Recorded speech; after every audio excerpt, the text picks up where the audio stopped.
We were dining at this upscale place when my brother clinked his glass and said, "A toast to family." Except Alex, he's only the adopted one. Everyone burst into laughter, and moments later the waiter slid a $4,500 bill in front of me like it was already my job to cover it. I stood up smiling, asked for the manager, and pulled something up on my phone. The moment he arrived and I began to speak, the whole table froze. None of them expected what happened next. What if the biggest betrayal wasn't a knife in your back, but a smug smile and a casual, cruel toast at a fancy restaurant? That night, my so-called family served me up a dinner bill that changed everything, shattering an illusion I'd clung to for 28 years. Hi, I'm Alex. And for as long as I can remember, I've been the family's emotional punching bag. Always with a polite, strained smile. From the outside, we looked like the perfect suburban picture. Mom, a retired teacher. Dad, a successful real estate agent. And then there was Mark, my older brother, the golden boy who could do no wrong. And me. I was the adopted one. The footnote. The person everyone forgot in the family photo until someone awkwardly remembered. Oh, wait. We should get Alex in one, too. I used to brush it off, tried to convince myself they didn't mean any harm. But that was before this dinner. The night they crossed a line so deep, so utterly unforgivable, it scorched away every last shred of my patience and my hope. I probably should have known something was off when Mark texted me out of the blue. "Hey, family dinner this weekend. Everyone's coming. Don't be weird. Just say yes." That last line, "Don't be weird," was his signature way of reminding me I didn't quite belong. Still, I said yes. I always did. A small, foolish part of me still hoped that if I showed up enough times, smiled enough, contributed enough, they'd finally see me as more than just the adopted kid. I had no idea this dinner would be the night they ripped that hope to shreds. The restaurant Mark picked wasn't just any place. It was one of those opulent downtown spots. Marble floors, dim lighting, waiters who eye you like they're silently judging your credit score. I arrived early as usual because showing up late would feel disrespectful. The host led me to a large table in the corner, clearly reserved under Mr. Mark Carter. The name twisted something inside me. Same last name, wildly different treatment. I sat down, fidgeting with a menu whose prices made my stomach clench. Why this place? I thought. Why something so flashy? Then they arrived. Mark, his wife Sarah, Mom, Dad, and my aunt and uncle. All smiles, all laughter. The kind of vibrant energy that fills a room like a warm light. The kind that dimmed the instant they saw me. "There's our quiet one," Mark said, pulling out his chair. "Didn't know they'd let you in here without a tie." Everyone chuckled. Even Dad, who muttered something about dress codes being just suggestions. I forced a soft laugh. What else could I do? I wasn't there to make waves. I just told myself to breathe, to let it go, to survive another night. Dinner started off fine. We made small talk, mostly about Mark's new house, 4 bedrooms, a home office, a pool. He described it like he'd personally invented luxury. Mom practically glowed with pride.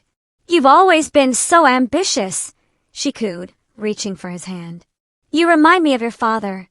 Her eyes didn't even flicker my way when she said it. I just smiled, nodded, and sipped my water, filling the silence I wasn't meant to break. At some point, the conversation drifted to family traditions. Mom recalled old Christmases. Dad talked about his barbecue skills. My aunt chimed in about how Mark used to help decorate the tree every year. Then she paused. "Oh, and Alex, didn't you come to us that one Christmas?" It was like she couldn't remember if I was part of the memory or just visiting. I just nodded again. "Yeah," I said quietly. "I was there." Mark smirked. "You mean when you broke Mom's ornament?" Everyone laughed. My face burned, but I smiled anyway. It was an old joke. I was 12. It had been an accident, but for them, it was a story they loved to retell. A story where I was the punchline. The food arrived, steaks, wine, plates that looked more like abstract art than meals. The waiter poured drinks, and for a brief moment, the room felt calm. Then Mark raised his glass. "A toast," he announced, standing. Everyone lifted their glasses with that eager family look, ready to cheer, to celebrate, to be seen. "To family," Mark declared, pausing for effect. "To the people who've always been there for me, the ones who share my blood. He chuckled, then looked straight at me. Except for Alex, of course. He's just the adopted one. The laughter that followed wasn't cruel in their minds. It was lighthearted. That's how they justify it later. But in that moment, it sliced through me. Even the waiter froze. My mom covered her mouth, giggling awkwardly. "Mark," she said, trying to sound disapproving, but failing spectacularly. "That's not nice." But she was smiling. They all were. I felt the air leave my lungs. I wanted to shrink, to disappear under the table. But I didn't. I just sat there, staring at my brother, the same brother who'd once told me I was lucky to even be chosen by their family. I excused myself to the bathroom, staring at my reflection in the mirror. My eyes were red, but I wasn't crying. Not really. It was just the shock, the cold, hard realization that no matter how many years passed, I was still an outsider to them. A convenient charity case they could joke about. I thought about leaving right then, just walking out. But something inside me stopped me. Maybe it was pride. Maybe it was the quiet, simmering anger that had been building for years. I decided to go back. If they wanted me there, they'd have to see me, not as a ghost, but as someone who was done being the family's silent spectator. When I got back, the check had arrived. The waiter stood beside the table, holding the black leather folder. "Will that be together or separate?" he asked politely. Mark smiled and gestured toward me. "He's got it," he said, raising his glass again. "Right, Alex? Big job now. Plenty of money to treat your real family." My mom laughed like it was the most natural thing in the world. "Oh, that's sweet," she said. "He can handle it." For a second, I thought I misheard. My brain couldn't process what was happening. The waiter handed me the bill. I glanced at the total. $450. My hands went cold. My first instinct was to protest, to tell them I didn't agree to this, that I hadn't even ordered half the wine they drank. But then I saw Mark's smirk, that smug, knowing smirk that said he'd already won. That if I said no, they'd turn it into another joke about how I was cheap or ungrateful. The same old script, just a different night. But this time I didn't smile. I didn't laugh. I looked at the bill, then at my brother, then at the waiter, and I slid it back toward him. "Try my brother's card," I said calmly. He booked the table under his name. The color drained from Mark's face. "Alex," he said slowly, his tone suddenly sharp. "That's not funny." The waiter looked uncertain, glancing between us. "Sir," he said to Mark, "the reservation was under your name, correct?" Mark hesitated, then nodded. The room grew quiet. Even Mom's smile faltered. "It was just a joke," Mark said quickly. "We were joking." The waiter looked confused, unsure whether to step back or press the issue. Before anyone could say another word, the restaurant manager, a tall man in a black suit, appeared from across the room, clearly sensing tension. "Is there a problem here?" he asked in a measured tone. And that's when the table finally went silent. Every eye was on me. My heart pounded, but I stayed calm. Mark looked at me, panic flickering in his eyes for the first time. Mom whispered something under her breath. The manager folded his arms, and I realized this was the first time in my life that I wasn't the one shrinking. That was the moment everything started to unravel. The manager's voice was calm, but it had that undertone of authority that instantly shifts the air in a room. He stood there, hands clasped, looking from me to Mark to the waiter like a referee about to make a call. "Is there an issue with the bill?" he asked, his tone professional, but edged with mild impatience. The restaurant had grown quieter.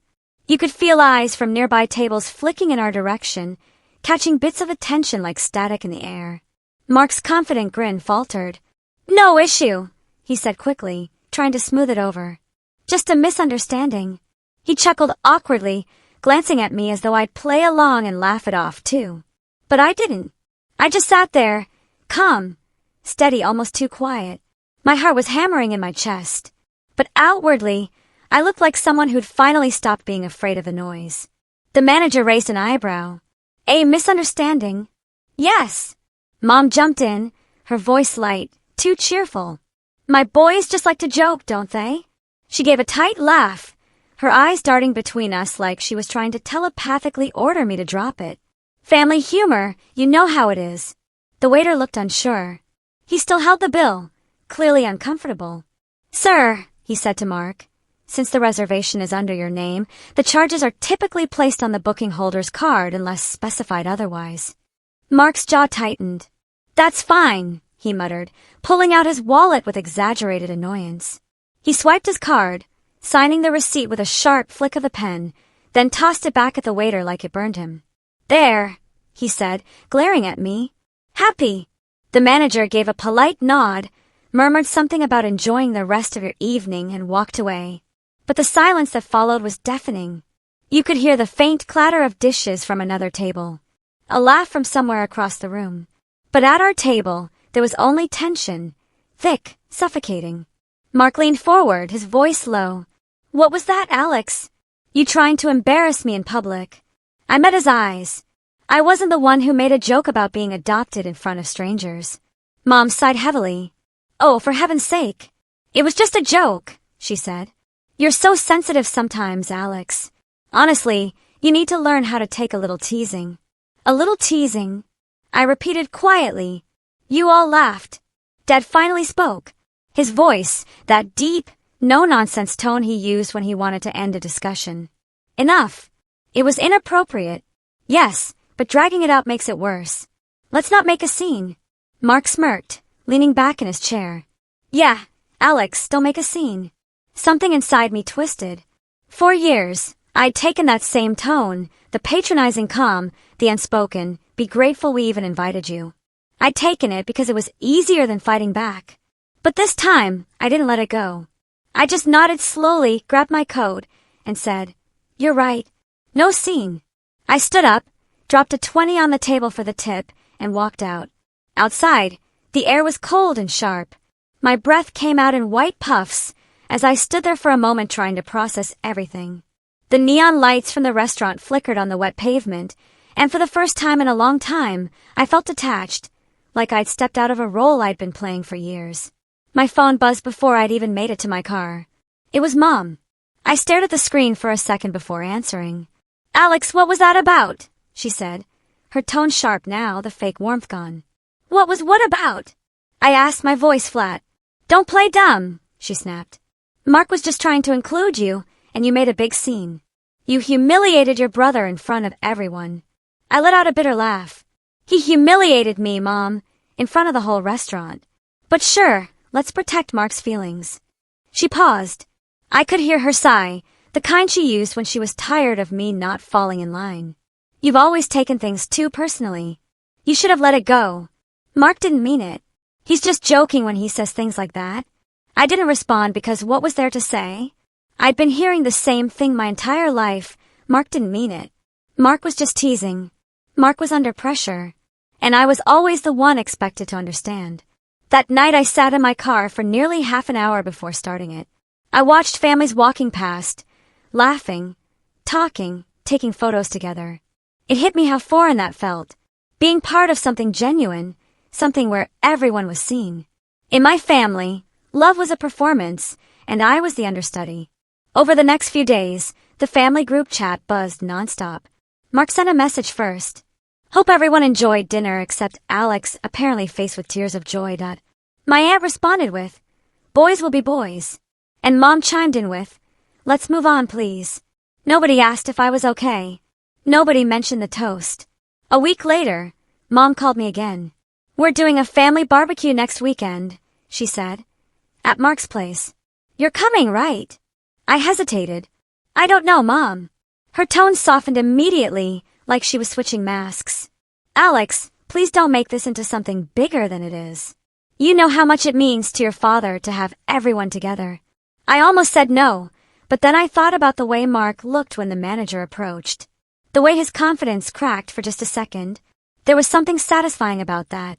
And maybe, just maybe, I wanted to see how far they'd go if I kept showing up. So I said, Sure, I'll come. When I showed up to the barbecue, the tension was immediate.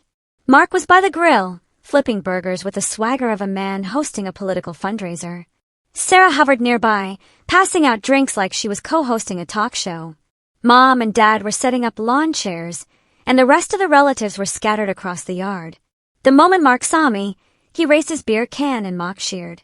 Look who decided to show up, he said loudly enough for everyone to hear. Don't worry, folks. Alex is not paying for this one. The laughter that followed wasn't as loud as before. A few people exchanged awkward looks. Maybe word of the restaurant scene had gotten around. But Mom still laughed. "Oh, stop it," she said, swatting Mark's arm. "You boys and your jokes." I smiled tightly. "Yeah, jokes." Mark grinned. "Come on, lighten up. You've been brooding ever since dinner. Can't you take a joke? Little brother. Little brother." I hated when he called me that. Not because of the little. I was actually taller than him, but because of the way he said it, like he was reminding everyone I was the lesser one. Throughout the afternoon, he kept finding new ways to needle me. "Alex, grab me a beer. Alex, you're sitting in Dad's chair. Alex, maybe you should stick to soda. Don't want to rack up another big bill, huh?" Every time I smiled and complied, outwardly calm. Inwardly, I was cataloging every comment, every smirk. Sarah wasn't much better. She leaned in at one point while we were getting food and said in that faux sweet tone she used when gossiping, "Mark told me you've always been a bit sensitive about the adoption thing. You shouldn't be, though. It's kind of special, don't you think? Like you were chosen." "Yeah," I said, staring at her. "Chosen by who exactly?" She blinked, thrown off. "Your parents, of course." I smiled faintly. "Right. They remind me of that every time Mark messes up." Her face went blank for a moment. Then she laughed awkwardly and walked away. The rest of the afternoon dragged on. A series of small humiliations wrapped in polite laughter. Every conversation was a reminder that I was the outsider. When the family photo time came, I stood to the side waiting. They lined up, smiling, arms around each other. "Come on, Alex," Mom called. "You can stand at the end." At the end. Always at the end. I stepped into the frame, forcing a grin, and the camera flashed. But when I saw the photo later on Mom's Facebook page, I realized she cropped me out. The caption read, "My beautiful family." That night, I didn't sleep. I scrolled through old photos, messages, memories, trying to figure out when exactly I'd stopped being part of the family and started being a placeholder. Maybe it was never real to begin with. Maybe I was just convenient until I wasn't. Over the next few days, things got worse. Mark started telling relatives that I'd gone weird, that I was holding a grudge over nothing. Mom backed him up, saying I'd been distant lately. They painted me as ungrateful, bitter, the family's black sheep. The more I stayed silent, the easier it was for them to rewrite the story. But silence had its uses. It let people get comfortable. It made them underestimate you. A few nights later, I got a call from Dad. His tone was gruff, businesslike. "Your brother's planning a big anniversary dinner next month. He wants to invite you. You're going. Does he want to invite me?" I asked.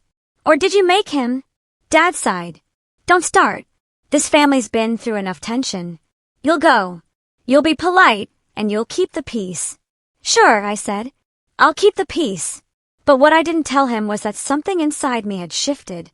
For years, I played the quiet, understanding son, the forgiving one, the one who laughed off the jokes and took the blame. But now, something colder had taken root. When I hung up, I opened my laptop and started making notes. Because if my brother wanted to play games in public, I was finally ready to play too. And this time, I wasn't going to be the punchline. The anniversary dinner was scheduled for a Friday night at an upscale country club. One of those old money establishments where the waiters wore white gloves and the carpet looked like it hadn't been replaced since the 1970s. The kind of place where Mark loved to show off. It was to celebrate 5 years of marriage between him and Sarah. And according to Mom, everyone was invited. By everyone, she meant the entire extended family, cousins, uncles, aunts, even a few of Sarah's friends from her yoga circle who always looked at me like I'd wandered in from the wrong movie. For 2 weeks leading up to it, I told myself I wasn't going. I told myself I was done letting them pull me back into their orbit. But there was this gnawing feeling in my chest. Like walking away would give them exactly what they wanted. They thrived on the idea that I was the bitter outsider. If I didn't show up, I'd be feeding the narrative they built around me. So, against my better judgment, I ironed my shirt, polished my shoes, and decided to face the music. When I arrived, the parking lot was already full of expensive cars. Mark's new SUV parked right in front of the entrance. Of course, the man loved being the center of attention. Inside, the club was dimly lit, golden chandeliers reflecting off crystal glassware. I could hear the faint murmur of laughter and clinking glasses before I even turned the corner into the main room. "Alex!" Mom exclaimed, standing up from her seat as if she hadn't spent the past few months making excuses for Mark's behavior. "You made it!" She hugged me briefly, the kind of hug that felt more for show than affection. "You look nice, dear." Sit. Mark was at the head of the long table, wearing a navy blazer and his usual grin, the kind that looked practiced. "Well, look who decided to join the living," he said. "I was starting to think you'd cut us off completely." "Wouldn't want to miss the show," I said, smiling. Sarah beamed, clearly oblivious to the tension simmering under the surface. "We're just glad you're here," she said sweetly, though her eyes flicked toward Mark as if seeking approval for even that sentence. I sat down across from Mom and Dad. The table was set with place cards, candles, and menus printed on cream paper. Everyone looked picture perfect. It felt surreal, like a staged reunion for a reality show that had been canceled years ago. As the evening wore on, I did my best to blend in. I smiled when people talked, nodded when they told stories, and even laughed when my uncle made one of his trademark dad jokes. I kept my guard up, but stayed calm. It was easier than I thought, until Mark stood up with a glass in his hand. He tapped his fork against it lightly. "Everyone," he said, "I just want to thank you all for coming tonight to celebrate 5 incredible years with my amazing wife." He wrapped his arm around Sarah's waist, pulling her close. "She's my rock, my partner, my better half. I wouldn't be the man I am today without her." Everyone applauded. I clapped too, half-heartedly. Mark continued, "I also want to thank my parents for everything they've done for us over the years. You guys have always been there, helping us with the house, with the kids, with, well, everything." Mom smiled, tears in her eyes. "Oh, sweetheart." "Yeah," Mark said with a wink. "Even helping me out financially when times got rough last year. I don't know what I'd do without you guys." I froze. Mom and Dad exchanged a quick glance. The kind of silent communication that meant there was truth to what he said, but something about it didn't add up. Mark was not the kind of person to admit needing help. He'd rather drown than ask for a life jacket. I leaned in slightly. "What kind of help?" I asked, keeping my tone casual. Mark smirked. "Oh, just some support for a new investment I made. You know how it is. Big dreams take big risks." Dad cleared his throat. "It's not something we need to discuss tonight," he said, his voice firm. Mark raised an eyebrow. "Why not? Everyone should know how much you've done for me." Mom and Dad were generous enough to give me part of their savings so I could put a down payment on a new property. "Kind of amazing, right?" The table murmured in approval. Mom smiled tightly, her hand twitching near her wine glass. "It was a family decision," she said softly. "Wait," I said. "A family decision?" Mark looked at me amused. "Yeah, Mom and Dad said it was the right thing to do. I mean, it's not like anyone else in the family needed it." The words hung in the air like smoke. I felt my stomach drop. Mom sighed. "Alex," she said quietly, "we didn't think you'd mind.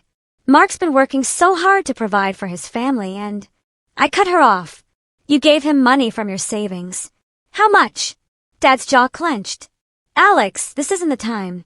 "No," I said, my voice steady. "If we're making toasts about it, I think it's exactly the time." Mark laughed, raising his hands in mock surrender. "Relax, man. It's not a big deal." "Not a big deal?" I repeated. "You took money from our parents' retirement fund." Mom flinched. "It wasn't that much." "How much, Mom?" She hesitated. "Just 40,000. The room went silent. Someone coughed. Sarah shifted uncomfortably, her smile fading. I stared at her, then at Mark. "You took $40,000, and you didn't think to tell me?" Dad frowned. "Alex, you're not in a position to question what we do with our money. You've always been independent. You've made your own way." Mark needed help, and we were able to give it. I felt something inside me snap. "You're right," I said quietly. "I've been independent because I had to be. Because no one ever offered me help." Mom's voice trembled. "Don't turn this into a competition, please. You've always had everything you needed." "Everything I needed?" I repeated, trying not to laugh. Do you mean the beat-up car I had to fix myself because you said you couldn't justify buying me one? Or how about the time I got into college and you told me you'd already spent enough on Mark's tuition? Yeah, I remember all the generosity. Mark rolled his eyes. Oh, come on. You're seriously bringing that up now? You've always had a chip on your shoulder, man. It's not my fault you can't let go of the past. I looked at him, my pulse pounding. You're right. It's not your fault. It's mine for thinking I was ever part of this family. The words hit the table like a hammer. No one spoke. For a long moment, all I could hear was the faint hum of conversation from other tables and the sound of my own breathing. Mark shrugged. You're overreacting, he said finally. Mom and Dad helped me because they trust me. You just waste the money. Waste it, I said slowly. You mean like how you wasted the money they gave you for that business venture in 2019, or the time you borrowed Dad's car and crashed it? Then blamed me? Mom gasped softly. Alex, don't bring that up. Why not? I asked. It's part of the same story, isn't it? Mark messes up, and everyone scrambles to protect him. I make one complaint and I'm ungrateful. Mark stood up, his expression tightening. You're making a fool of yourself. No, I said, rising too. You did that for me years ago. He opened his mouth to respond, but before he could, the club manager appeared, different from the restaurant manager weeks ago, but with the same look of polite alarm on his face. Is everything all right here? Fine, Mark said quickly, forcing a smile. Just a family discussion. I glanced around the table. Nobody met my eyes. Mom was staring down at her plate. Dad was rubbing his temples. Sarah was biting her lip, clearly wishing she could vanish. I took a step back. You know what? I said. Enjoy your dinner. I turned and walked out before anyone could stop me. As soon as I reached the parking lot, I finally let the emotion hit me. Anger, disbelief, hurt, all of it rolled through me like a wave. It wasn't just about the money. It was about the realization that I was never considered equal. Not even close. When I got home, I poured myself a glass of water and sat at my kitchen table, staring at nothing. I thought about all the times I tried to earn their respect, their approval. All the years I'd laughed at jokes that cut me, smiled through birthdays that felt hollow, attended dinners where I was the invisible guest. Then my phone buzzed. It was a text from Mark. You seriously embarrassed yourself tonight. Mom's crying. Dad's furious. You should apologize. I stared at the message, my hands trembling. Then slowly I smiled. Not the bitter kind. The quiet, dangerous kind.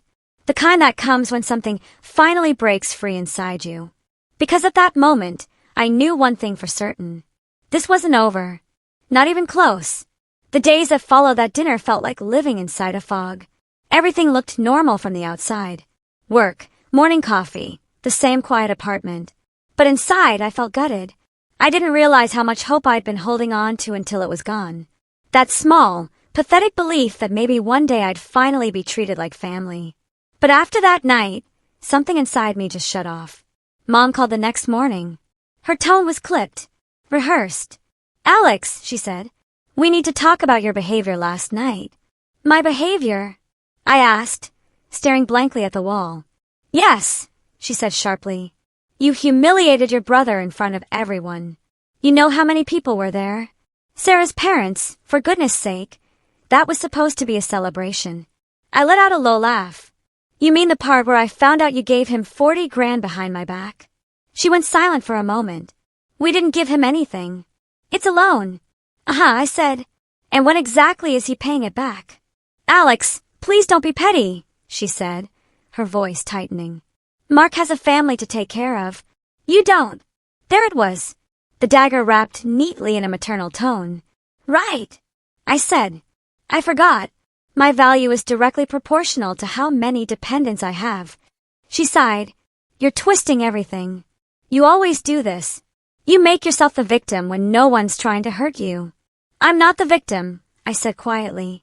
I'm just done pretending you're not playing favorites. Watch your tone, she snapped. We've always treated you the same. That line, treated you the same, hit me harder than anything else because it was such an obvious lie that it almost sounded cruel. My throat felt tight. You don't even believe that, I said. Not for a second. Goodbye, Alex, she said. Call me when you've calmed down. And just like that, she hung up. I stared at my phone for a long time, waiting for it to ring again. It didn't. That was the day I realized something had shifted for good. I wasn't angry anymore. Not in that fiery, explosive way. I was just hollow. I stopped reaching out, stopped replying to the group chat, stopped trying. But that's the thing about silence. It makes people uncomfortable. Within a week, Mark texted me. You really think you're proving a point by ghosting everyone? I ignored it. A few hours later, another message. Mom's upset. She says you're acting immature. Still ignored it. Then a third. Fine. Be a baby. You always were. I blocked his number after that. For the first time in my life, I went completely no contact with my family. No calls, no visits, no birthday texts, nothing. The first few days felt strange, like a detox. But by the second week, I started to feel lighter. I could breathe again without waiting for the next guilt trip. I threw myself into work, stayed late at the office, went for long runs in the evening just to keep my mind occupied. But the quiet hours, those were the hardest. That's when the memories crept back in. I'd remember being 13 and hearing Mark tell one of his friends, "Yeah, my parents adopted him when they couldn't have more kids. He's basically charity."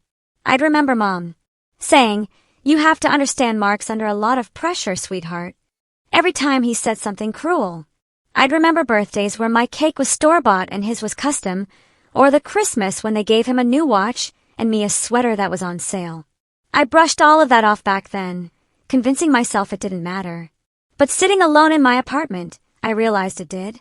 Every moment of it had been building toward this quiet, painful clarity. 2 months passed before I heard from them again. I was at work typing out an email when my phone buzzed. It was Dad. I almost didn't answer, but curiosity got the better of me. "Hey," I said flatly. "Alex," he said, his voice stiff. "You've ignored your mother for weeks. What's going on?" "What's going on?"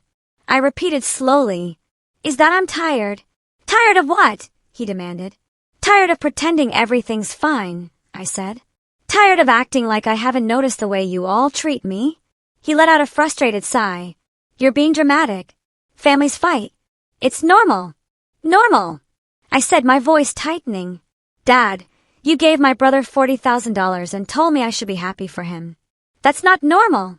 "I didn't tell you to be happy," he said defensively. "I told you to be understanding. You're single. You have no dependents, and you've got a steady job. Mark's carrying more responsibility than you. You could have been more supportive." There it was again, the logic that always seemed to justify his choices. "Supportive," I said, almost laughing. "You want me to support the person who's humiliated me in public twice in 1 month?" He didn't answer for a long time. When he finally spoke, his voice had softened. "You've always been sensitive, Alex. I'm sorry you feel slighted, but that's just how families work. You can't keep score." I wanted to scream, but I didn't. Because in that moment, I realized something. He wasn't capable of seeing it. None of them were. They didn't think they were wrong. They genuinely believed I was the problem. That realization hit harder than anything else because how do you fight something that deep? After that call, I stopped answering completely. Weeks passed. Then months. The holidays came and went. I spent Christmas alone for the first time, eating takeout while it snowed outside my apartment. It should have felt depressing, but it didn't. Felt peaceful, quiet, honest. Still, there was this ache I couldn't shake. That tiny, stubborn part of me that wanted closure, that wanted them to call and say we were wrong. But they never did. In early spring, I ran into one of my cousins, Chloe, at a coffee shop downtown. She froze when she saw me. "Alex! Oh my gosh, I haven't seen you in forever." I smiled faintly. "Hey Chloe, how have you been?" She hesitated before saying, "Your family's been talking about you." I raised an eyebrow. "I bet." She bit her lip.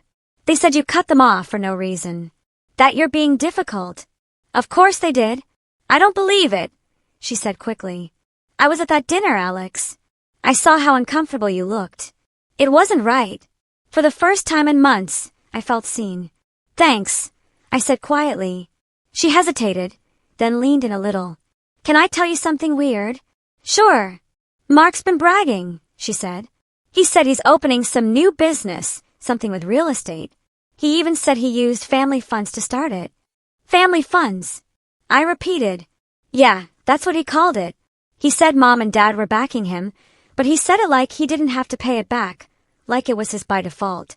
I felt my jaw tighten. Interesting. Chloe frowned. He's also been saying you're jealous, that you've always been resentful because you're adopted. There it was again. The old narrative, the same tired story he'd been telling since we were kids. I forced a small smile. Thanks for telling me, Chloe. She looked worried. What are you going to do? I finished my coffee before answering. Honestly, nothing. And I meant it. At least in that moment. I was tired of fighting a battle that was always rigged. Tired of trying to prove I wasn't the villain in someone else's story. So, I went home, turned off my phone, and sat in silence for a long time. But silence has a strange way of breeding ideas. In the quiet, I started thinking not about revenge exactly, but about patterns, about the way Mark used people, manipulated situations, always landed on his feet because everyone else picked up the pieces. And I realized people like that only get away with it because no one ever holds them accountable. What if, I thought, someone finally did? That night, I opened my laptop, not to type an angry email or post on social media, just research. Small things at first. Real estate filings, business registrations, property transfers. The kind of information that's publicly available if you know where to look. And there it was. Mark's name tied to a business he'd registered 3 months ago, the same timeline as the family loan. It wasn't much, but it was enough to tell me something. He wasn't struggling. He was expanding, using my parents' money to build something in his name alone. I stared at the screen for a long time. A quiet, almost eerie calm settling over me. I wasn't sure what I was going to do yet, but I knew one thing for certain. If Mark thought I'd disappear quietly this time, he was about to learn how wrong he was. The strange thing about hitting rock bottom is that it stops feeling like a place and starts feeling like freedom. There's a kind of peace in realizing you have nothing left to lose. No more approval to chase, no false smiles to maintain, no phone calls you're obligated to return. After years of trying to belong to people who only saw me as a convenient afterthought, I finally felt weightless. The weeks that followed were quiet but productive. I threw myself into work, really into it this time. I'd been working as a systems analyst for a logistics company, and I'd always been the guy who did everything right, but never got noticed. The dependable one who picked up slack, never complained, and never asked for more. But something had shifted in me. I stopped playing small. I started taking initiative on projects, proposing new optimization systems, presenting in meetings instead of fading into the background. And for once, people noticed. By summer, I was promoted twice. Suddenly, I wasn't just the quiet guy in the corner. I was leading a small team. My salary jumped, and with it came something new. Confidence. Not the loud, arrogant kind Mark always wore like cologne, but the quiet kind that came from knowing you built something yourself. Brick by brick, without anyone's handouts. Outside of work, I started rebuilding too. I joined a gym more out of restlessness than vanity and found myself enjoying the routine, the rhythm of lifting, the focus it demanded. It became therapy. I started sleeping better, eating better, even picking up photography again, something I'd abandoned years ago when life had felt too heavy for hobbies. Every so often, though, I'd catch myself wondering about them, my family. Whether they ever thought about me, whether they'd ever realize how deeply they'd fractured things. But every time the thoughts surfaced, I'd remind myself they had their version of the story, and I had mine. And mine didn't include being their scapegoat anymore. Still, the universe has a twisted sense of humor. One morning in late July, as I was finishing up a quarterly report at work, an email pinged into my inbox. Subject line, Business Inquiry, Carter Holdings. I froze. Carter Holdings. Mark's new company. The message was from an unfamiliar email, but the name attached to the signature, Sarah Carter, made my stomach tighten. Hi, Alex. Hope you're doing well. Mark mentioned that your company works with logistics systems, and we're currently exploring new vendors for our real estate expansion. I know things have been a bit tense, but I told him we should reach out to you professionally. If you're open to it, we'd love to schedule a consultation to discuss a potential partnership. Sarah. I stared at the email for a long time, torn between disbelief and something darker, amusement. After all the humiliation, after the jokes, after the money they siphoned from our parents, he was now indirectly asking me for help. I took a deep breath, leaned back in my chair, and laughed quietly to myself. The irony was delicious. I didn't respond right away. I waited a few days, long enough to let the anticipation stew on their end. When I finally replied, my tone was perfectly professional. Hi, Sarah. Thanks for reaching out. Happy to discuss possibilities. I'm currently managing several accounts, but I can fit in a consultation next week. Please have Mark send over your business documentation and current logistics structure beforehand, so I can review. Best, Alex. No emotion, no personal touch, just business. The next day, a thick folder arrived in my inbox. Financial reports, supplier lists, the works. I opened it out of curiosity, expecting to skim through, but what I found stopped me cold. Buried in the spreadsheets were transactions that didn't add up. Large recurring withdrawals labeled as consulting fees, all routed to a private account under Mark's name. The amounts were too consistent, too deliberate to be accidental. It looked like he was moving company funds into his personal account. Classic financial skimming. It didn't take long to confirm it. A quick public search showed that Carter Holdings had already missed a few payments to contractors, and there were online complaints about delayed invoices. Mark's company wasn't thriving. It was crumbling and fast. And now he needed me. For the first time in years, I wasn't the one on the defensive. I had the leverage. I didn't even need to use it. Just knowing I had it was enough to shift the power dynamic completely. I met with Sarah and Mark the following week at a downtown cafe. The moment I walked in, I could feel the tension. Mark looked uncomfortable in a way I'd never seen before. Stiff posture, fake smile, eyes darting around the room like he was afraid someone would overhear. Alex, he said, forcing a grin. Man, it's been a while. You look good. Thanks, I said evenly. You too. Sarah jumped in quickly. We're so glad you could meet. Mark's been raving about how much your company has grown. I turned to her, smiling politely. That's nice of him. I didn't realize he followed my career. Mark cleared his throat. Well, you know I try to keep tabs on everyone. Of course you do, I said. We talked business for a while. Or rather, they talked and I listened. Mark used buzzwords he clearly didn't understand. Scalability, operational synergy, trying to sound like the expert in the room. But the more he spoke, the more it became clear how deep he was in over his head. After an hour, Sarah leaned forward. So what do you think? Would your company be able to handle our logistics? I folded my hands on the table. That depends, I said, on whether your company's stable enough to handle ours. Mark frowned. What's that supposed to mean? I slid my tablet across the table, opened to one of the documents they'd sent me. Your financials show recurring discrepancies. Money moving from business accounts to a personal one. Yours. His face went pale. That's just internal transfers. You wouldn't understand the structure. Try me, I said quietly. For a long moment, he didn't speak. Then defensively, you have no right to accuse me of anything. I didn't accuse you, I said. I just asked for clarification. Sarah looked confused. Mark, what is he talking about? He shot her a look, but she didn't back down. I leaned back, calm as ever. I'm not interested in getting involved with a company that might be under financial investigation in 6 months, I said. It's bad optics for us. I wish you both the best, though. I stood up, gathered my things, and left before they could respond. As I walked out, I caught Mark's reflection in the cafe window. His expression twisted in panic. His composure cracked wide open. For the first time in my life, he looked small. After that meeting, things moved quickly. Word started spreading through the business community that Carter Holdings was struggling. Contractors were pulling out, vendors were demanding payment up front, and a few of his investors were starting to talk about legal action. I hadn't said a word, but I didn't have to. The truth was already loud enough on its own. Meanwhile, my life was thriving. Work was booming. My team had just landed a major client, and my boss started hinting about grooming me for a director position.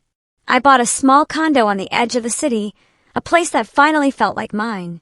No hand-me-down furniture, no guilt attached to it, just peace. And yet, as much as I tried to focus on the good, part of me couldn't stop watching the slow unraveling of Mark's empire. It wasn't out of spite. Not really. It was fascination, seeing how fragile arrogance looked when stripped of support. Then one evening, out of nowhere, I got a text from Sarah. "Can we talk, please? It's important." I hesitated before replying. "About what?" "Mark's in trouble. Real trouble. He won't listen to me. I think you're the only one he might actually listen to." I stared at the message, unsure how to feel. The irony wasn't lost on me. The same people who'd laughed at me in restaurants and used my parents' money behind my back now needed me to fix what they'd broken. I didn't answer that night. I poured myself a drink, sat on my balcony, and watched the city lights flicker below. I thought about all the times I'd sat in my car after family dinners, replaying cruel jokes in my head, wondering what was wrong with me. And now here I was. Content. Successful. Free. And for the first time, they were the ones drowning. It should have felt vindicating, and it did. But beneath the satisfaction was something deeper, a quiet sense of clarity. I finally understood that power wasn't about control or revenge. It was about freedom. The freedom to walk away, to live without needing their approval, to let them choke on the silence they once demanded from me. Still, something told me this wasn't the end. I didn't know it yet, but Mark's downfall was about to drag everyone into it, including me. I didn't reply to Sarah's message that night, but I couldn't stop thinking about it. There was a time when I'd have dropped everything to help, when I still believed family meant something sacred, but now I'd seen what family meant to them. It was a hierarchy, a system built on convenience, guilt, and control. And I was done playing at the bottom. Still, curiosity got the better of me. The next morning, I did a quick search. Carter Holdings news. The first headline stopped me cold. Local developer accused of misusing investor funds. The article was short but brutal. Mark's company was under audit for suspicious transfers and missing investor payments. The investigation was still ongoing, but the damage was already done. Clients were backing out. Investors were lawyering up, and his name was being dragged through the mud. I should have felt pity, but I didn't. What I felt was opportunity. That afternoon, Sarah called. I let it ring twice before picking up. "Alex," she said, her voice shaking slightly. "Thank you for answering. Please just hear me out." I leaned back in my chair. "Go on." "It's bad," she said. "Mark's panicking. He's been trying to move money around to cover the gaps, but it's too late. The investors are furious. If this goes to court, we could lose everything." She paused, then added, "I don't know what to do." "We?" I asked calmly. She hesitated. "Look, I know you and Mark haven't been close, but he's still your brother." "No," I interrupted. "He's your husband, not my responsibility." She was quiet for a long time, then in a smaller voice. "I think he's been hiding things from me, too, about the accounts, about where the money went. He's not himself anymore." I didn't say it, but the truth was obvious. Mark had finally outsmarted himself. Before hanging up, she said something that caught my attention. "Alex, I think he might have used some of your parents' money, too. Without telling them." That stopped me cold. "What?" "Your mom called me last week asking if we'd paid her back yet, but Mark swore he'd already transferred the money. I checked the accounts. It never happened." I thanked her, hung up, and sat there for a long time, fingers tapping the desk. Mark hadn't just burned his investors. He'd lied to our parents, used them again. And that's when everything clicked into place. The revenge wasn't about humiliating him anymore. It was about justice, about balance, about finally making him face the consequences he'd spent his whole life escaping. I started with a few phone calls, subtle ones. A contact I had in the finance department at work. A friend from college who now worked in legal auditing. I didn't tell them much, just pointed them toward public filings, discrepancies, and patterns I'd noticed. Within days, more eyes were on his accounts. Quietly. Then I paid my parents a visit for the first time in nearly a year. When Mom opened the door, she looked shocked. "Alex, hi." "Mom," I said, "can we talk?" Dad appeared behind her, stiff but cautious. We sat in the living room, the silence heavy. Old family photos lined the walls. Mark's graduation, Mark's wedding, Mark holding his baby. My face showed up in maybe 2 of them. "I heard about Mark," I began. "How much money did you give him exactly?" Dad frowned. That's private. Dad, I said softly. You told me it was $40,000. Sarah says you haven't gotten a cent back. They both went pale. Mom's voice cracked. He said he returned it months ago. He didn't, I said. He's been lying, and now his company's collapsing. You need to check your accounts. Make sure nothing else is missing. Dad stood up, his expression darkening as realization dawned. Are you saying he stole from us? I'm saying you should find out before it's too late. That night they did, and what they found confirmed everything. Mark had been moving small amounts from their joint account into his business account for months. Not enough to raise flags individually, but together, tens of thousands. Mom called me in tears. We trusted him, she whispered. I didn't gloat. I didn't say, I told you so. I just said, I know. Because the truth was, I'd been that naive once, too. But I wasn't anymore. The next step wasn't emotional. It was strategic. Over the following week, I started sending anonymous tips. One to the investor's lawyer, one to the journalist covering the story, one to a local business bureau. Each contained a few simple words, and a copy of the transfer documents I'd found online. Nothing illegal, everything public, just enough to guide them toward the truth. By the end of the month, Carter Holdings was officially under investigation. Mark's accounts were frozen. His name started trending for all the wrong reasons.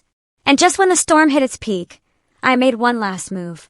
I met with my boss and proposed a small expansion plan, a side partnership using my department's new analytics system. He loved it. Within weeks, the project launched. We called it LAC Logistics Solutions, my initials. 3 months later, it was profitable. 6 months later, it was thriving. And one evening, while I was closing up my office, I got an email from a property liquidation firm asking if I'd be interested in purchasing a commercial lot in foreclosure. The owner, Carter Holdings. Mark's building. I sat there staring at the screen for a long time before replying. I'll take it. The sale went through quietly. He never knew who bought it. He was too busy dealing with lawsuits and frozen accounts. It wasn't about revenge anymore. Not in the petty sense. It was poetic justice. He'd spent his life using people to build himself up. And in the end, I used his collapse to build something real, something mine. A few weeks later, Sarah reached out again. Her message was short. Mark's moved back in with your parents. They're barely speaking to him. I just thought you should know. I didn't reply. I didn't need to. That weekend, I drove out to the property I now owned. It was an empty office lot, quiet and sunlit. I stood there for a long while, hands in my pockets, looking out over the city. All those years I'd spent feeling small, lesser, like I didn't belong. And now, without even raising my voice, I'd reclaimed my power. No confrontation, no shouting, just calm precision. As I turned to leave, my phone buzzed one last time. It was Mark. A message I hadn't seen in years. I know it was you. I smiled. I know. When Mark texted me that last message, I know it was you. I remember sitting on my couch, staring at those 4 words until the screen dimmed. I didn't respond again. There was nothing left to say. The truth was already doing the talking for me. Over the following months, I started hearing about the fallout through quiet channels, small inevitable ripples that turned into waves. At first, it was just murmurs in local business forums. Carter Holdings folds under fraud allegations. Then a brief headline in the regional paper. Developer's company declared insolvent amid financial mismanagement probe. By that point, Mark's life was unraveling faster than he could patch it. The investors he duped filed civil suits.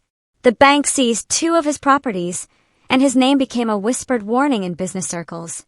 Don't work with that guy. He's radioactive. I hadn't needed to lift another finger. I simply let the truth breathe. But the part that surprised me most was what happened inside the family. For years, Mom and Dad had clung to their narrative, Mark as the golden child, me as the sensitive one.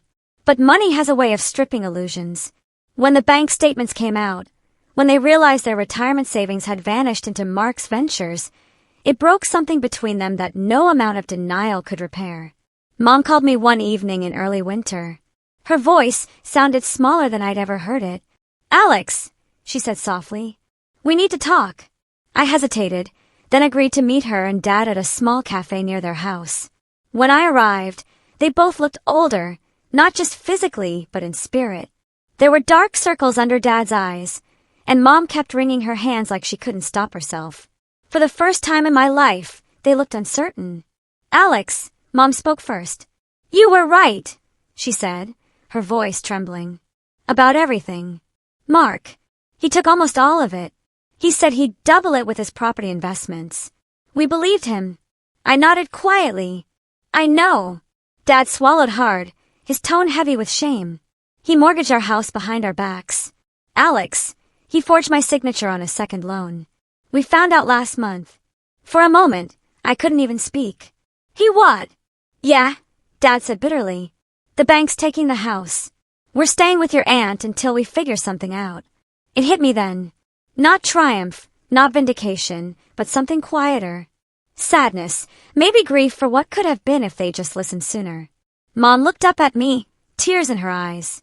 "I don't expect you to forgive us, but we were wrong. About him. About you? We treated you like an outsider when you were the only one who ever told us the truth." I didn't know what to say. For years, I'd imagined this moment, them finally admitting it, and I thought it would feel good. But sitting there, I just felt tired. "I don't need an apology," I said quietly. "I just wanted honesty." Dad nodded slowly. "You've always had more integrity than any of us." "I see that now." We sat there for a while, just silent. There wasn't much left to fix, but there was a small sense of peace. The kind that comes from no longer carrying someone else's burden. I paid for their coffee, hugged Mom, and left. A week later, I drove past their old house, the one Mark had mortgaged. There was a bank foreclosure sign planted in the front yard. The porch lights were off, the windows dark. I sat there in my car for a long time, watching the house fade into memory. It felt like closing the door on an entire chapter of my life. As for Mark, his downfall only deepened. Once the lawsuit started, he panicked. He tried to shift the blame to a non-existent accountant, then to Sarah, then even to the investors themselves. But the evidence was too clear, and everyone who'd once laughed at his charm now turned their backs. Sarah filed for divorce 6 months later. She got custody of their daughter and moved to her parents' place 2 towns over. When I ran into her months after that, she looked exhausted but free. She told me Mark was working part-time at a small construction firm, barely scraping by, living in a rented basement suite. "He still doesn't get it," she said. "He thinks he's the victim." I nodded. "He always did." She smiled faintly. "You were the only one who ever saw him for what he was." I didn't respond because the truth was I hadn't just seen him. I survived him. That night I went home and opened a folder on my laptop labeled Past. Inside were all the files I'd collected. Financial records, screenshots, articles, proof of everything. I hovered over the folder for a long time, then deleted it. There was no satisfaction left in holding on to it. That was the difference between us. Mark needed to control people to feel powerful. I didn't. My peace didn't depend on anyone's destruction. I was finally free. Months passed. My business continued to grow, and I hired new staff, some of them kids right out of college. I made it a point to mentor them, to give them the kind of encouragement I'd always wished someone had given me. Watching them succeed became my quiet redemption. One afternoon, I got a letter, an actual handwritten letter with no return address. Inside was a single piece of paper. The handwriting was unmistakable. "Alex, I don't expect you to forgive me. I just want you to know I understand now. Everything I did, everything I said, it was out of jealousy. You were always stronger than me. You didn't need approval. You didn't need anyone. That scared me. I've lost everything. But maybe that's what I needed to finally see it. Take care of Mom and Dad. They don't deserve what I did to them. Mark." I sat there for a long time reading it over and over. Part of me wanted to rip it up. Another part of me wanted to believe it, but I didn't reply. Some things are better left unspoken.